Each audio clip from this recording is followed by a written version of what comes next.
Congratulations on that win. That is easily fight of the night. There's going to be nothing to compete with that. How incredible did that feel? The fans were on their feet the whole time, and it was redemption from 2022 for you from the last time you were here at the O2, when you said people had written you off and said that you should leave the sport.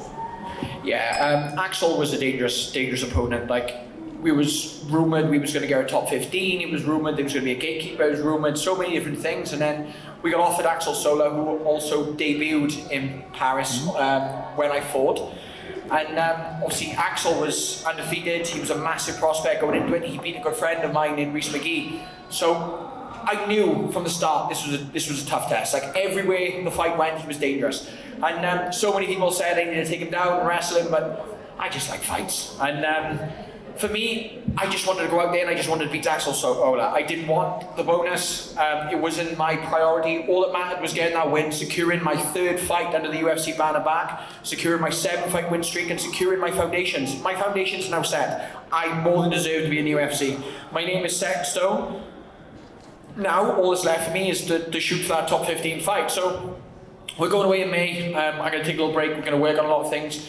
My coaches are never happy with my performances because I keep saying I'm a scalpel and I keep turning it into a hammer. So we're just going to keep working, keep technical, keep fencing, and we're going to prove that eventually I'm more than good enough to be number 1. May not be now, but it will be one day. And like I said, I think I'm just an example of never giving up, because for me, the easy thing would have been to go get a job. It would have been easy. I had family business I could have gone into.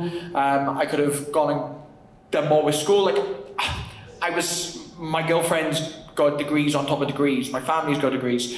My family-in-law's got degrees. I could have gone to university. I could have gone and got a job doing something else in the public sector. But for me, fighting is what's in my blood, and fighting is what I want to do.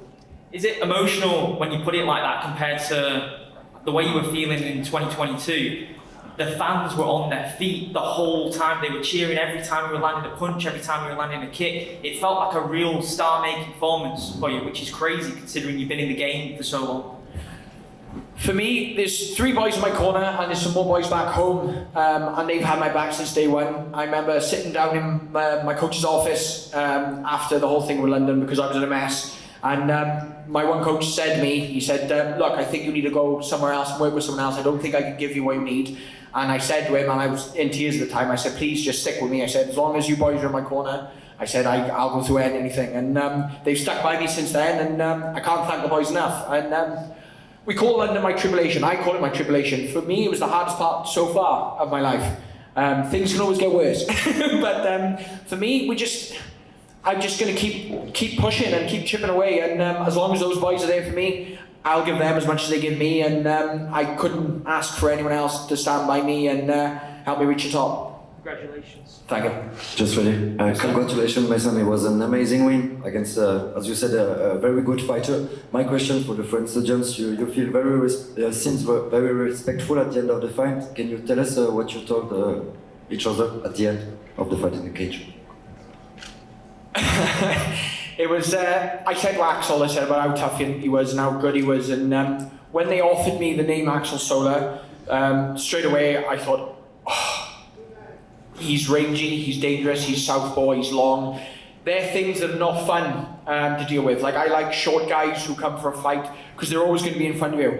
Axel's very tough, and for me to return to London, which everything went wrong for me and really cemented my break from the UFC last time. This, like I said, this was all about right and a wrong, and for me, it was more than right and a wrong. It was beating Axel SOLØ, and he was my mountain. Now I've cemented my mountains. That's my foundations, and my foundations are solid now. Give me my name, give me my number, and let me prove that I deserve to be in the top 15. You made the transition for me. The number 15 ranked guy is another Frenchman, PRZEMOC. Is it a fight you have interest in? I'll take anyone in the top 15. Zam is very long, dangerous. I've actually trained with Zam in town before. He's very good. But there's a lot of names in that top 15. It all depends on what my management thinks works, date-wise, and who's available, and we can go from there. Last one for me. You talk about the fight, but technically, what was the key? So you saw it was dangerous at what point? And maybe if you can talk about the game plan now the fight is finished. What was the key, and when did you feel that, okay, I got this fight? So the game plan with me was to be elusive, to be dangerous in the feet, to move in and out, and just to pull on the end of all the shots, do the work and be gone, and double it in the right hand, make him work. I worked a lot in Gary Lockett's boxing gym in Wales. It's the #1 pro gym in Wales at the moment. They've got an absolute stock of Welsh boxers coming through. Joe Cordina's one. There's Kyron Jones, Liam Williams, JD. There's so many good boys coming out of it. All of those have helped so much, and it's really helped that I would get a work in and I was gone. And I think it showed in this fight. Like my striking was good, I was dominant, I opened cuts up, my elbows worked well. I'm just improving, I am, and I've still not showed everything I can do. So every time you see me in there, you'll see a tighter, more well-knit performance, and I proved time and time again, I deserve bonuses every time. My debut was against Jeremy Stevens. The only reason they didn't give me a bonus was the 3rd round I wrestled, and that was because he chewed my leg up. My second fight against Orki Balaji, I chewed him up and I got a bonus. My 3rd fight against SOLØ, I went to war with him. I proved I can hang in there for 3 fights and I can dominate from the start, and I deserve a bonus for that. So give me my bonus, let me buy a house. My partner wants a house and I've been saying for years, let me get my house. So yeah, please, I'm always going to be there. That's the thing. It's like I'm going to go back. We're going to work on stuff. I live this life. This is nothing in my life but this, and it's all I've ever wanted to do. And I'm going to prove that eventually I am going to be #1. Inspiring, thank you. Mason, just over here to your right. Yes, sir. Congrats on a big win, massive win tonight. Talk to me about that first round. It looked to me as if you were coming out and you were forcing him to fight on the back foot, forcing him to circle in one direction, and out of nowhere that spinning elbow comes and drops you to the floor. It seems like it takes a big clatter to wake you up and really bring out the best of you, doesn't it? I slept, man. No, Axel was dangerous everywhere, to be fair, and we knew he was going to be. And I think me opening that cut in that first round just sort of cemented that first round for me. It was close. I said to the court in the end, "Do you think I did enough?" And they said, "Look, doesn't matter whether you did enough. Let's just win this next 2." And I did. So, like I said, Axel was no dog walk. We knew that going into it. Like, I asked for some names when I spoke to my manager. They mentioned some names. There was gatekeepers and top 15s, and then they said Axel SOLØ. And for me, he was an undefeated guy who'd had 1 fight in the UFC and was dangerous everywhere. He was strong wrestling, strong striking. He was intelligent. He was calm.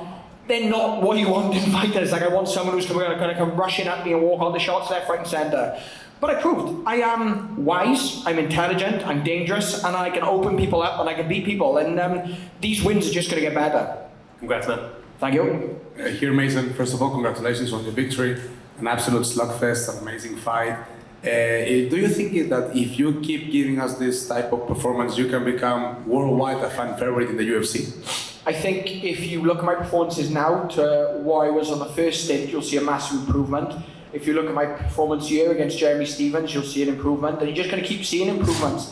Like, pressure is privilege, and we've heard that time and time again, and it is truth. And the better my performances are, the more money I have supporting me, and the more money I have, the easier it is to do this life. Like, I'm still struggling at the minute, like financially, for sponsors and different things, and it makes it harder. And that's not begging, I don't mean anything by that. I just mean that I need to work harder to earn more money to make this easier for me. And eventually, exactly like Leon Edwards said, the more momentum you build, the better you get. And like, I've trained with those guys. Like, Leon is a masterclass. Fabian Edwards is a masterclass. Arnold Allen's a masterclass. Tom Aspinall. Like, all these guys, the British guys, prove that we can be #1. There's another guy on the TV now, CLD, fighting, and he's going to be a world champion. And I am good enough to be with these guys. I am good enough to make it in the top 15, and I'm going to prove that.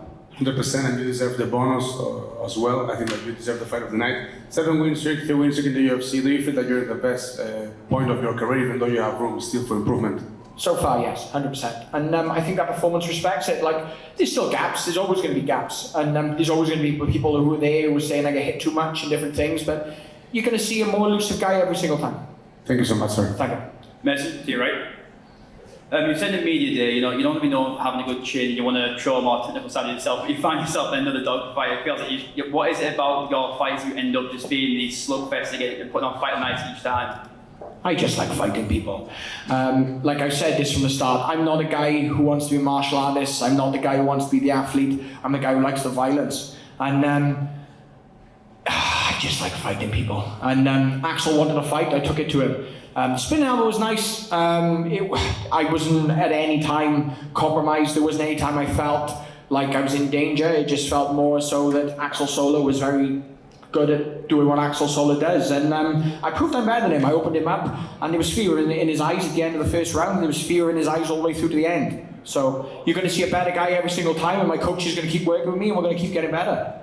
And when you have a fight in London, you get a really big buzz from the crowd. How much do you feel of that crowd energy?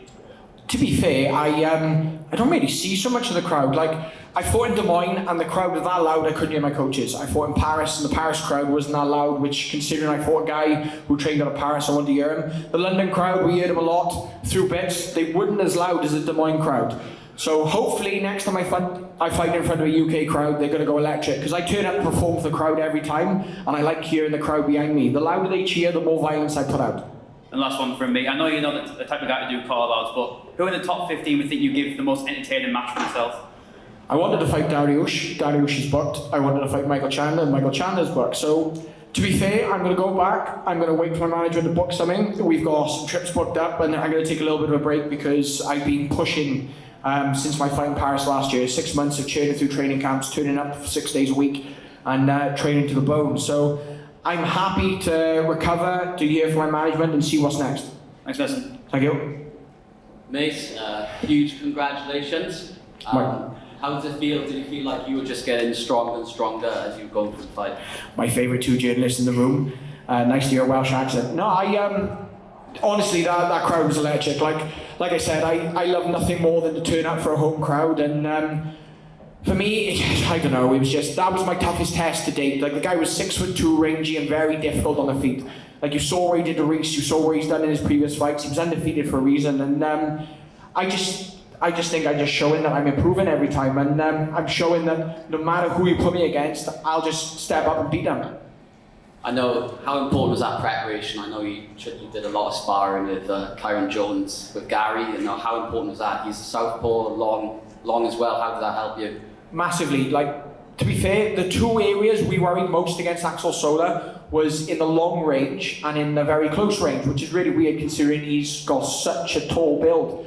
Because normally tall builds you want to sit in their chest, but he's dangerous because he comes up the middle. And he showed that at the end of the first. He caught me with a body shot before the spinning elbow, and it was a nice shot. We did a lot of work before it. My boxing coach has been prepping me, keeping everything tight, and we've been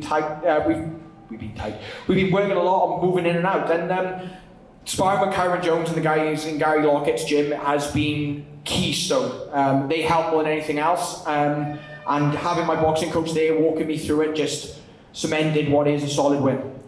And how proud are you to represent Wales on the biggest stage of them all? If there's anyone in this arena who can tell me who's got a better flag in the world than a Welsh flag, then I'll happily argue black and blue. Like, we've got the best flag in the world and the strongest people in the world. Like, we were raised on coal and iron, and that's in the blood, and I'm happy to wear it and to bleed for it every day. Last two right here and right here. Mace, just to check, like, how much fun are you actually having out there? Because it looks like you seem to thrive most about getting punched in the face and stuff. It ain't about getting punched in the face, it's more about hitting people in the face. My coaches keep telling me I need to stop getting it so much, but to be fair, it's just, like, I had a sort of, what's the word? I had a sort of acknowledgement on this camp. I was running, and I was running through the mountains, and like, I chose this life. And I know it's a weird thing to say, and I know it seems honest, and you would just think, well, of course. But every day I wake up, I choose this life. I could literally, anytime I could just think, no, I'm done. I get a different job. A different job that means I get paid every 9 to 5. I get paid on a weekly basis, rather than turn up for fights, thinking I'm going to fight for 3 months and not getting paid for 6 months. Like, after I left in London last year, I didn't get paid for 2 years. I literally just racked up credit card debt, and family members and friends told me to quit, and I proved that I deserve to be here, and I deserve to be up there with a number next to my name to be the best in the world. And I'm just going to keep proving that. I'm going to keep proving that it doesn't matter where you come from, how small you are, as if you work hard enough that you can be the best in the world. And I'm just going to keep knocking people out and beating people. We sat with Ian McKenzie, one of your training partners from Celtic Pride, mixed martial arts. He says, I hate watching him, it's the most nervous I am. those are the people who love you the most, but I guess for neutrals, you might be the most exciting fighter. Well, if you like exciting fights, make sure you give me a follow, make sure you watch me in my career, because if you ever see me in a boring fight, it's usually because the opponent doesn't want to fight. If they want to fight, I'm always game. Lastly for me, 123 strikes you land successfully in 15 minutes, 110 of them are significant. Could you even point out which 13 weren't? Well, I think he may have blocked a few with his arms, but I think that was just because I was swinging so hard that a few missed. I think my boxing coach is going to put me through my paces when I'm home because he wants that 100% accuracy rate instead. But I just love fighting and I love putting performances on and just going to keep seeing more and more refined performances. Thanks, Mason. Thank you. Mason, right here. Yes, sir? You take a lot of pride in your aggressiveness. Also, you said that your coaches weren't that happy with your performance. Do you think they're trying to take this down? I saw a fight. I fought against David Ortimer my last time. My boxing coach said to me in the ring, or in the cage, he said, when they ask you on the microphone, don't tell them I'm your boxing coach, because he wasn't happy with my striking. This time I think he's starting to sort of get me with my head. It's taken him 13 years and I'm slipping 1 or 2 now. So by the time I make it towards the top 15, I make it towards number 1, you're going to see me slipping shots and being elusive. I'm just improving all the time, and the older I get, the wiser I get, the more dangerous I get, the harder I hit, and I'm just going to keep working out. We saw a lot of things in that fight, a lot of grappling, a lot of striking, some spinning attacks. What's the area of fighting that you're the most proud to have improved in?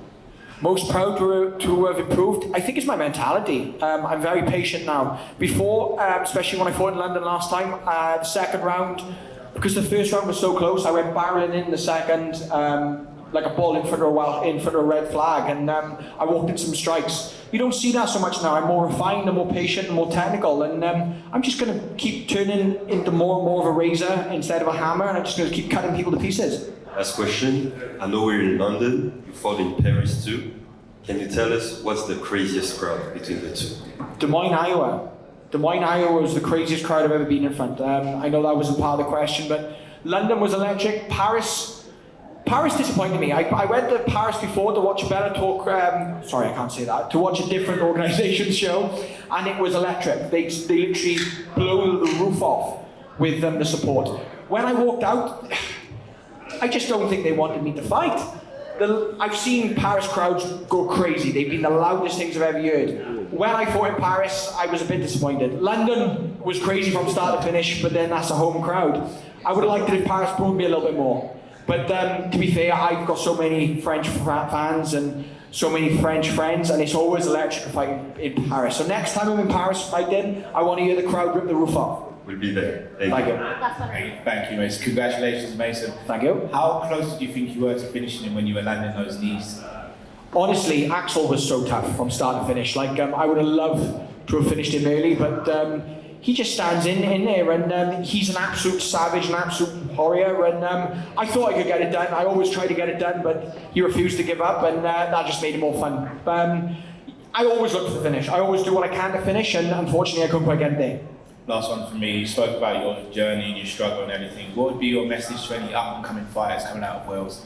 So I do a lot of work for a mental health charity, and not so much for upcoming fighters, but for everyone who's chasing a dream. Never give up. And I know it sounds so t-shirt, so sort of cliche, but the only person who can ever make you quit is yourself. It doesn't matter whether you're in debt, it doesn't matter whether no one's supporting you, it doesn't matter whether you cannot physically do it. Just find a way. There's always a way. If you want it enough, you can make it work.